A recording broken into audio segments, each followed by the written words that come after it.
Fighting in the Middle East. We think it's going to lead to just more of the same problem. The conflict comes as Iran chooses its new supreme leader. President Trump on a new legislation. But that is just a function of math, and there isn't anything I can do about that. And the pressure puts on lawmakers. And the last day of a 3-day tournament. You learn from losing. In one of Miami's most iconic games. These stories and more coming up on Newsbreak. Hello, South Florida. I'm Adrian Diaz-Alejo. And I'm Dylan Bazay, and today is Wednesday, March 11th, 2026. Live from the Lee Caplin School of Journalism and Media in North Miami, this is Caplin News. The conflict in the Middle East continues to impact American lives despite being thousands of miles away. Tensions in the Middle East continue to rise as the war involving the U.S., Israel, and Iran escalates. Tensions in the Middle East continue to rise as the war involving the U.S., Israel, and Iran escalates. Iran has a new leader, oil prices are surging, and American casualties are going up. Our D.C. Bureau reporter Alejandro Fonseca is live from the nation's capital to explain what this could mean for the conflict moving forward. Good morning, Alejandra. Outside the White House, security fences are still in place as security concerns continue while the fighting in the Middle East grows. Iran's new leadership have left many wondering where the war might head to next. In the meanwhile, an increase in gas prices is being felt right here at home. Iran has named Mujtaba Khamenei, a pick that President Trump says is a mistake. The younger Khamenei is much more hardline than his father, who ruled for more than 40 years and was killed on the first day of the conflict. You know, I was disappointed because we think it's going to lead to just more of the same problem for the country. Trump said earlier this week that the conflict may not be long-lasting, but increase in oil prices could mean more U.S. attacks if Iran stops any supply at all. Defense Secretary Pete Hegseth said the administration is sending a signal to Iran. On day 10 of Operation Epic Fury, we are winning. We will not relent until the enemy is totally and decisively defeated. Israel's Prime Minister Benjamin Netanyahu has also promised to continue attacks against Iran. The fighting has already taken a toll. The U.S. military confirmed additional American deaths connected to the conflict, and across the region, hundreds have been killed in strikes. While most Republicans support the president so far, several Democrats have said that they will stop any business on the Senate floor until Hegseth and Secretary of State Marco Rubio testify under oath about the administration's strategy, the estimated cost, and estimated time. Reporting live from the White House, Alejandra Fonseca, Caplin News. Alejandro mentioned the rise in gas prices. Fuel costs are spiking as the global oil market hits a breaking point due to the war in Iran. Our DC Bureau reporter Carolina Alvarez has more details. DC residents are concerned about gas prices. As you can see, they're reaching over $5 at the moment. I asked locals what they thought about the issue. I have a car and I refuse to drive it because at this point it's just way too expensive to fill it up. Around this time last year, it was about $3.21 per gallon for regular gas. Now it's up to $3.56 on average. Nationwide, prices have gone up 50 cents per gallon since the start of the conflict on February 28th. Experts attribute this to increased tensions in the region that have affected some key supplies. It's also the start of the switch to more expensive summer blend gasoline and more driving with warmer weather. These residents worry about how all could affect their daily lives if the conflict continues for a longer time. If you do your point A to point B and you have an activity, you know what I'm saying, hopefully you got enough of that. But having enough is getting harder as crude oil recently crossed the $100 a barrel mark for the first time since 2022. The increase in prices is causing some DC residents to use other forms of transportation. I do use the bus locally, and I do use the train in some cases. The White House insists the increase in gas prices is just temporary, but already several Republicans are looking at how this could affect them in the midterm elections and are pushing to increase domestic production of petroleum right now. DC is currently the 12th most expensive area nationally when it comes to high prices in gas, with California in the first place. The prices are expected to fluctuate in the next few days, but could rise if the conflict stretches. Reporting from DC, I'm Karina Alvarez, Caplin News. It has been a month since House Republicans sent the Save America Act to the Senate, but President Donald Trump is now escalating pressure on his own party to pass it. Our D.C. Bureau reporter Lucas Borgares is also live from Washington, D.C. with more from the White House. Good morning, Lucas.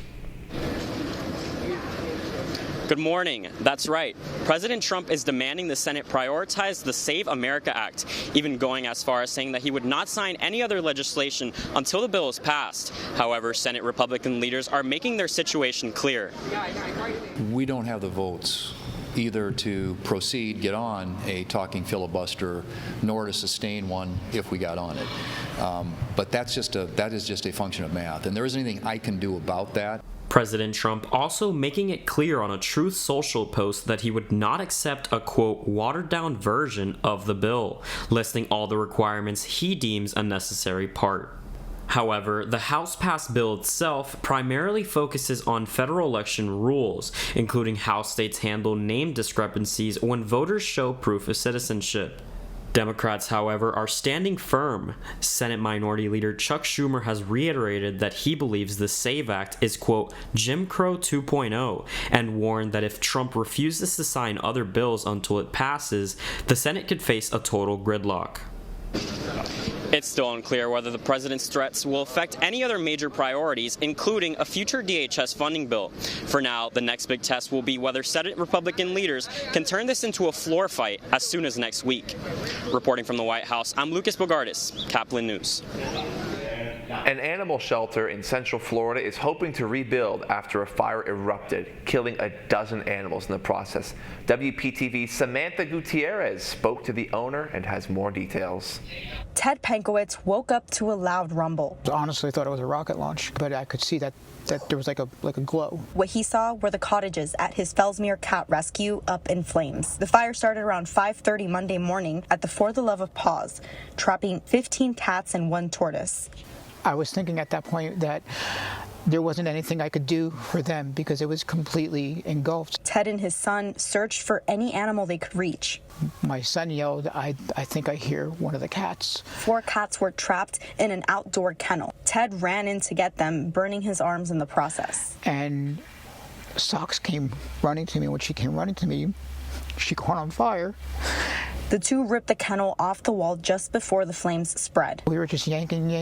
We were finally able to rip the bolts out of the wall. 4 cats survived. 11 cats and a tortoise died. They might not have been our cats from the beginning, but they become our babies. Investigators believe the fire was likely caused by an electrical issue, possibly a window AC unit. The rescue is now asking the community for help rebuilding. We don't know where to start. Ted told me the community can help by volunteering, donating money or items to their thrift store. Any little bit of help, that we can get at this moment, we really need it because we're hurting. In Fellsmere, Samantha Gutierrez, WPTV News. Florida is among the 9 states facing a clam recall as the seafood may be infected. The Food and Drug Administration says clams and oysters collected between February 13th through March 3rd may contain the norovirus. The infected food could look, smell, and taste normal, but the administration says the virus could lead to food poisoning and advises that the seafood be discarded immediately.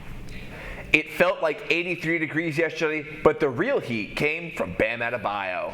That's still ahead, and so is the story. My parents love to play it. I played this beautiful game since I was a kid.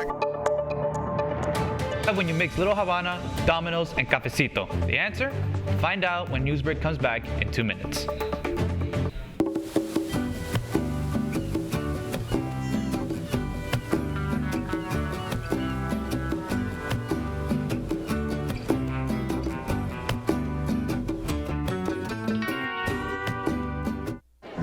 The black truck?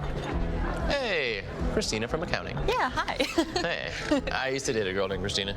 Oh, really? Yeah, and then she dumped me for my best friend. You want to see some photos of them that I took? I don't.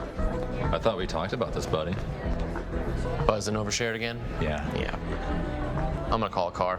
That's a smart idea. So yeah, I know, that's why I did it. Hey, you're gonna get back to the top of the mountain. Does that mean I'm gonna get back with Christina? No. Oh. No.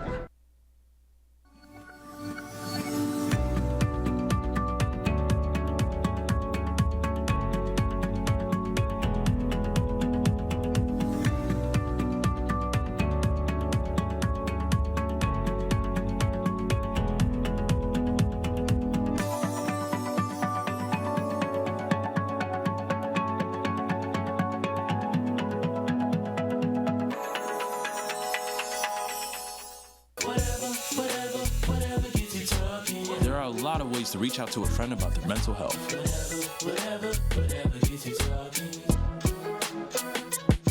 Learn how you can help at seizetheawkward.org.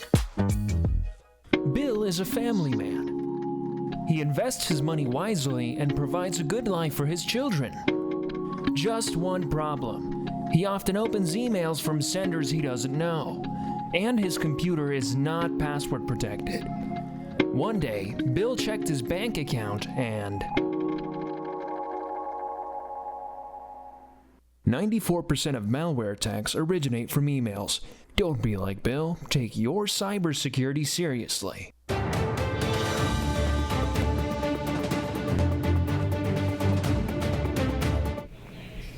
It all comes down to the table for the love of the game that spans generations. It isn't a party without a table of dominoes, and in Little Havana, Cubans are keeping the tradition strong with a 3-day-long domino tournament. Caplin's Danette Heredia is live in the heart of Calle Ocho with a closer look at who is keeping it alive. That's right, Dylan. Adrian, today is the last day of the tournament here in Domino Park. Yesterday, I spoke to some contestants, and they told me about their experience. In Miami's iconic Calle Ocho, crowds are gathering to watch a competition of one of the most intense traditions in Cuban culture.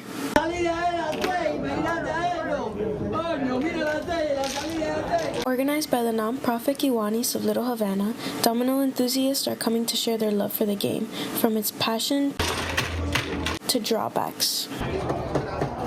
I learned by watching the people play, how to set the table, losing. You learn from losing. What was once brought from Cuba has lived on as a culturally bonding tradition, allowing Cubans to carry a piece of home with them.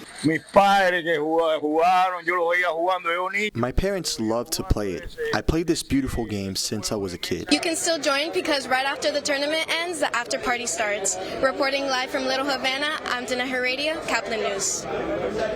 Florida Panthers had a great game last night against the Detroit Red Wings at home. The Panthers struck first blood in the opening period, but the Red Wings fired back with the only 2 of the second taking the lead. The third period started close with each team scoring a goal, but the Panthers wrapped it up at the end with back-to-back goals leading to a final score of Panthers 4, Red Wings 3. Panthers remain at home to face the Columbus Blue Jackets tomorrow night at 7 p.m. Last night at the Kaseya Center, fans witnessed not just the greatest performance in Miami Heat history, but in the modern era of the NBA. Team captain Bam Adebayo scored 83 points, surpassing Kobe Bryant's 81-point game in 2006. This puts Adebayo in second most points in a single game, just under Wilt Chamberlain's 100-point game. After a season of scrutiny and doubt, this marks a moment not just for basketball fans, but for Adebayo himself, proving to not just the fans and his team, but to those who didn't believe he could lead the team to great success, doing so by his partner Asia Wilson, who herself is a WNBA MVP. This also comes after Adebayo scored his 10,000th point in the game before on Sunday. So seeing Adebayo's jersey in the rafters isn't just a matter of if, it's a matter of when. The final score is Washington 129, Heat 159.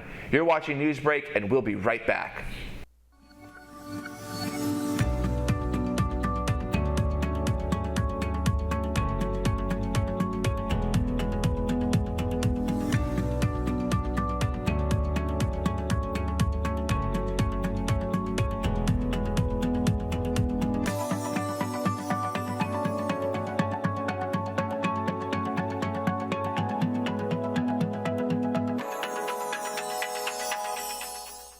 See us dream. See us remember. See us protest. You matter. Your feelings matter. Your identity matters. Everything about who you are matters. See us fight back. See us rebuild. See us shatter stereotypes. See us inspire. See us united. See us now. There are 16 million children struggling with hunger in America. That's 1 in 5 daughters, sons, neighbors, and classmates who don't know where their next meal is coming from. Yet billions of pounds of good food go to waste every year. That's all the time we have for Newsbreak. I'm Adrian Diaz-Lejo. And I'm Dylan Pasay. And remember, you can get more news anytime at caplinnews.fiu.edu.